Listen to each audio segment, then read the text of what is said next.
इस वक्त जब आप ये वीडियो देख रहे हैं, दुनिया के कल आबादी का एक बड़ा हिस्सा सिर्फ एक वक्त की रोटी के लिए जद्दोजहद कर रहा है। हम एक ऐसी जमीन पर रहते हैं जहाँ वसाइल की कमी नहीं, इन तकसीम के ऐसे खलील हैं जिसे पटाना नामुमकिन नजर आता है। अमेरिका के चमकी सड़क से लेकर अफ्रीका के बंजर मैदानों तक और एशिया के गुंजान बस्तियों से लेकर लातीनी अमेरिका के पहाड़ों तक एक सवाल हर जगह गूंज रहा है, आखिर गरीब गरीब क्यों रहता है। दुनिया का मौजूद मुआशी निजाम कुछ इस तरह डिजाइन किया गया है कि पैसा पैसे को खींचता है। एक अमीर इंसान के लिए सरमायाकारी करना आसान है क्योंकि इसके पास खोने के लिए बहुत कुछ है, लेकिन एक गरीब के लिए इसके पास खोने के लिए सिर्फ इसकी मेहनत और इसका वक्त है। आलमी बैंक और बड़े मालियाती इदारों के पॉलिसी अक्सर गरीब मुल्कों और तबकों को कर्जे के ऐसे जाल में जकड़ लेते हैं जिससे निकलने में नस्ली गुजर जाती हैं। ऐसे माहिरीन मुआशियात गरीब का जाल पॉवर्टी ट्रैप कहते हैं, जहां आप जितना ज्यादा काम करते हैं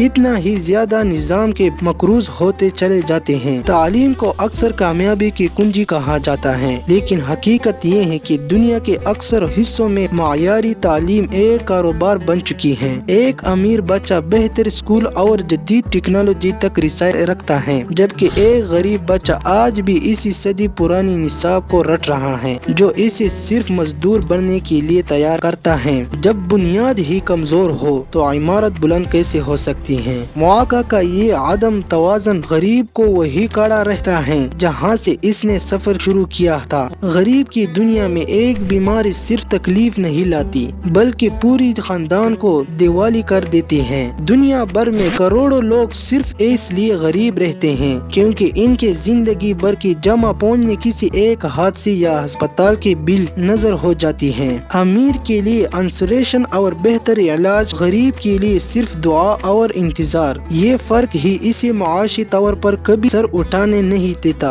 आज हम आर्टिफिशियल इंटेलिजेंट और डिजिटल इनकलाब के दौर में जी रहे हैं, लेकिन सोचने की बात ये है कि क्या ये टेक्नोलॉजी गरीब का बोझ बांटेंगे या इसे मजीद बेरोजगार कर देंगे। डिजिटल तकसीम, डिजिटल डिवाइड अमीर और गरीब के दरमियान एक ऐसी नया दीवार खड़ी कर रही है जो पिछले तमाम दीवारों से ज्यादा बुलंद है। क्या इसका कोई हल नहीं? क्या गरीब हमेशा इसी तरह फंसेगा? हल सिर्फ इमदाद में नहीं बल्कि निजाम की तब्दीली में है। हमें एक ऐसी दुनिया की जरूरत है जहाँ मौका सबके लिए बराबर हो, जहाँ मेहनत का सलाह सिर्फ चंद हाथों में ना जाए बल्कि इसका फायदा निचले सतहों तक पहुँचे। गरीब कोई फित्र आफत नहीं, ये इंसान का बनाया हुआ एक ढांचा है और जिसने बनाया है उसे ही बदल सकता है। अगली बार जब आप किसी गरीब को देखें तो याद रखेगा वो सिर्फ पैसों की कमी का शिकार नहीं, वो एक जालिम निजाम का कैदी है।